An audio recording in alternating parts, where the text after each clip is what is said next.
Santhanam committee எப்போ அமைச்சாங்க அப்படின்னு பார்த்தீங்கன்னா 1962 டு 1964.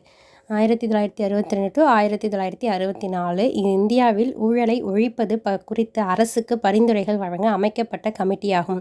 இது எதுக்காக அமைச்சாங்க அப்படின்னு பார்த்தீங்கன்னா, இந்தியாவில் இருக்க ஊழலை எப்படி ஒழிக்கிறது அதை குறித்து அரசுக்கு பரிந்துரை வழங்க அமைக்கப்பட்ட கமிட்டி. இது லால் பகதூர் சாஸ்திரி ஆட்சியில், யாரோட ஆட்சியில் சந்தானம் கமிட்டி அமைச்சாங்க அப்படின்னு பார்த்தீங்கன்னா, லால் பகதூர் சாஸ்திரி அவங்களோட ஆட்சியில் காலத்தில் தான் அமைச்சிருக்காங்க. இதோட கமிட்டியோட தலைவர் யாருன்னா சந்தானம் அவர்கள். உறுப்பினர்கள் 4 பாராளுமன்ற உறுப்பினர்கள் மற்றும் 2 மூத்த அலுவலர்கள். இதில் சந்தானம் தலைவராக இருந்திருக்காரு. 4 பாராளுமன்ற உறுப்பினர்கள் ப்ளஸ் 2 மூத்த உறுப்பினர்கள், ரெண்டு பேர் மூத்த உறுப்பினர்கள் இருந்திருக்காங்க. அப்போ மொத்தம் 6 பேர் இருந்திருக்காங்க. அறிக்கை சமர்ப்பிப்பு 62 அமைச்சு 64 அவங்களோட அறிக்கையை சமர்ப்பிச்சிருக்காங்க. அடுத்தது பார்த்திங்கன்னா பரிந்துரை. இவர் 137 பரிந்துரைகள் அளித்தது. இவங்க எத்தனை பரிந்துரை கொடுத்துருக்காங்கன்னா 137 பரிந்துரைகள் கொடுத்துருக்காங்க. இது கூட கேட்கலாம், சந்தானம் கமிட்டி எத்தனை பரிந்துரைகள் கொடுத்தாங்க அப்படின்னு சொல்லிட்டு கேட்கலாம். 137 பரிந்துரைகள் அளிச்சிருக்காங்க. அரசு 106 அதில் இவங்க 137 கொடுத்துருக்காங்க. அதில் 106 அரசு ஏற்றுக்கிட்டாங்க. சந்தானம் 137 பரிந்துரைகள், அதில் 106 பரிந்துரைகளை அரசு ஏற்றுக்கிட்டாங்க.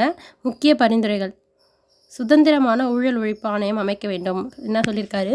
சுதந்திரமாக ஊழல் ஒழிப்பு ஆணையம் அமைக்கப்பட வேண்டும்.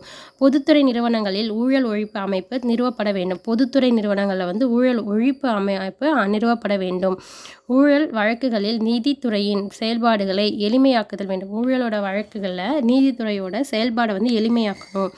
ஓய்வுக்கு பின் அரசு ஊழியர்கள் 2 ஆண்டுகளுக்கு தனியார் துறையில் பணிபுரிய தடை விதிக்க வேண்டும். இப்போ அரசு ஊழியர் ஓய்வு பெற்றுட்டாரு அப்படின்னா 2 வருஷத்துக்கு தனியார் துறையில் பணிபுரிய தடை விதிக்க வேண்டும். இது தொடர்பான அரசு பணியாளர் நடத்தை விதிகள் திருத்தம் மேற்கொள்ள வேண்டும் அப்படின்னு சொல்லியிருக்காங்க.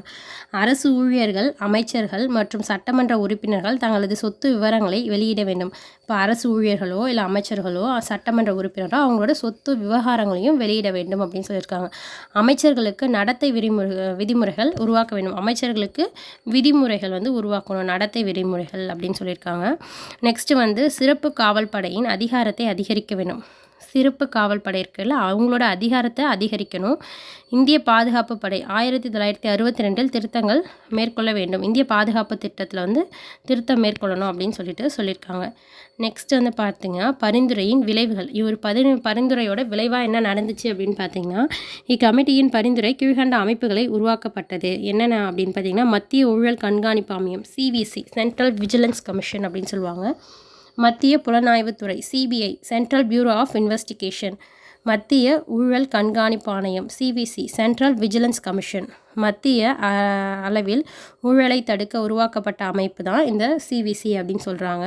தொடக்கம் 1964. பரிந்துரைத்த கமிட்டி சந்தானம் கமிட்டி 1962 டு 64.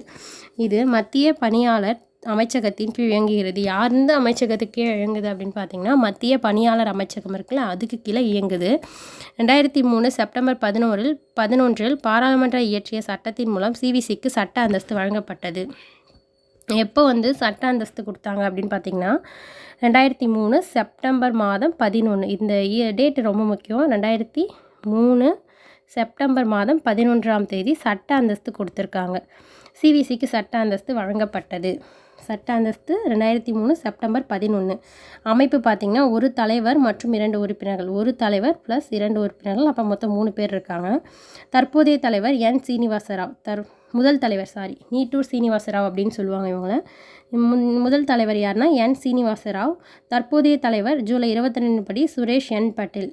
உங்களுக்கு என்ன டாஸ்க்னால், இப்போது 2025 யார் தலைவராக இருக்கா அப்படின்னு சொல்லிட்டு தெரிஞ்சதுன்னா கமெண்ட் பண்ணுங்கள். தலைவர் மத்திய புலனாய்வு ஆணையராகவும் 2 உறுப்பினர்கள் புலனாய்வு அதிகாரிகளாகவும் இருப்பார். இந்த தலைவர்னா மத்திய புலனாய்வு ஆணையராக இருப்பார். 2 உறுப்பினர்கள் மத்திய புலனாய்வு அதிகாரிகளாக இருப்பார். தலைவர் மற்றும் உறுப்பினர்களை தேர்ந்தெடுக்கும் கமிட்டி. தலைவரையும் உறுப்பினரையும் தேர்ந்தெடுக்கிற கமிட்டியில் யார் இருப்பா அப்படின்னா 3 நபர்கள் இருப்பாங்க. பிரதமர் இருப்பார், உள்துறை அமைச்சர், மக்களவை எதிர்க்கட்சி தலைவர். பிரதமர், அவருக்கு ஆப்போசிட் எதிர்க்கட்சி தலைவர், அப்புறம் மத்திய உள்துறை அமைச்சர் இருப்பார். நியமிப்பது யார் நியமிப்பா அப்படின்னா குடியரசுத் தலைவர் தான் நியமிக்கிறார். நெக்ஸ்ட்டு பார்த்திங்கன்னா மறுநியமனத்திற்கு தகுதியற்றவர்கள். இப்போது ஒன் டைம் வந்து சிவிசியோட தலைவராக நியமிச்சிட்டாங்க அப்படின்னா மறுநியமனம் வந்து தகுதி கிடையாது. திரும்ப வந்து அவங்கள அந்த இடத்துல நியமிக்க மாட்டாங்க. பதவிக்காலம் 4 ஆண்டுகள் அல்லது 65 வயது. இது ரொம்ப இம்பார்ட்டன்ட். எத்தனை வருஷம் வரைக்கும் சிவிசியில் இருப்பாங்கன்னா 4 வருஷம் வரைக்கும் இருப்பாங்க, 65 வயது வரைக்கும் இருப்பாங்க. சிவிசியில் 4 இயர்ஸ் அல்லது 65 இயர்ஸ் வயது வரைக்கும் இருப்பாங்க. சிவிசியின் தலைவர் யூபிஎஸ்சி தலைவருக்கு இணையான ஊதியம். சிவிசியில் தலைவராக இருக்கவங்க வந்து யூபிஎஸ்சி தலைவராக இருப்பாங்க, அவங்களுக்கு இணையான ஊதியம் மற்றும் சலுகைகள் பெறுகிறார். சிவிசியின் உறுப்பினர்கள் வந்து யூபிஎஸ்சி உறுப்பினர்களுக்கு இணையாக ஊதியம். சிவிசினா யூபிஎஸ்சி ஞாபகம் வச்சுக்கோங்க. எத்தனை வருஷம்னா 4 வருஷம் பதவிக்காலம், அப்படி இல்லைன்னா 65 வயது வரைக்கும் இருப்பாங்க. மறுநியமனத்துக்கு தகுதி இல்லை. ஆணையத்தின் அதிகாரம் மற்றும் பணிகள்.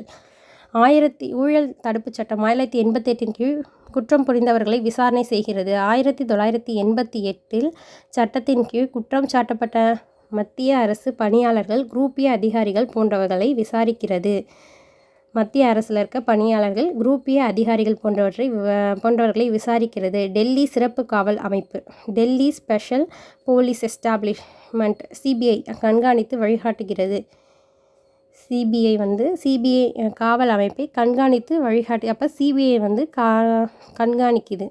ஊழல் தொடர்பான விதிகளையும் நடைமுறைகளையும் மறுசீராய்வு செய்கிறது. ஊழல் தொடர்பான விதிகளையும் மறுசீரமைப்பு செய்கிறது. அனைத்து துறைகளிலும் உள்ள ஊழல் ஒழிப்பு நிர்வாகங்களை மேற்பார்வையிடுகிறது. அனைத்து துறைகளிலும் உள்ள ஊழல் ஒழிப்பு நிர்வாகங்களை மேற்பார்வையிடுது. சிவிசி அமைப்பானது உரிமையியல் நீதிமன்றத்திற்கு அதிகாரம் பெற்றுள்ளது.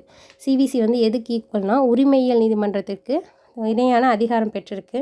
சிவிசி அமைப்பானது அரசியலுக்கு ஆலோசனை மட்டுமே வழங்கும். சிவிசி வந்து அரசியலுக்கு ஆலோசனை மட்டும்தான் வழங்கும், தண்டனைலாம் அளிக்க முடியாது, அதிகாரம் கிடையாது. சிவிசி தனது ஆண்டறிக்கையை குடியரசுத் தலைவரிடம் சமர்ப்பிக்கும். குடியரசுத் தலைவர் அதை பாராளுமன்றத்தில் சமர்ப்பிப்பார். நெக்ஸ்ட்டு பார்த்திங்கன்னா அவ்வளோதான். நெக்ஸ்ட் இந்த பார்த்திங்கன்னா ஊழலை வெளிக்கொணர்பவர்கள் பாதுகாப்பு சட்டம் 2014. 2011 இம்மசோதா மக்களவையில் நிறைவேற்றப்பட்டு 2014 மாநிலங்களவையில் நிறைவேற்றப்பட்டு 2014 மே 9 குடியரசுத் தலைவரின் ஒப்புதலை பெற்றது.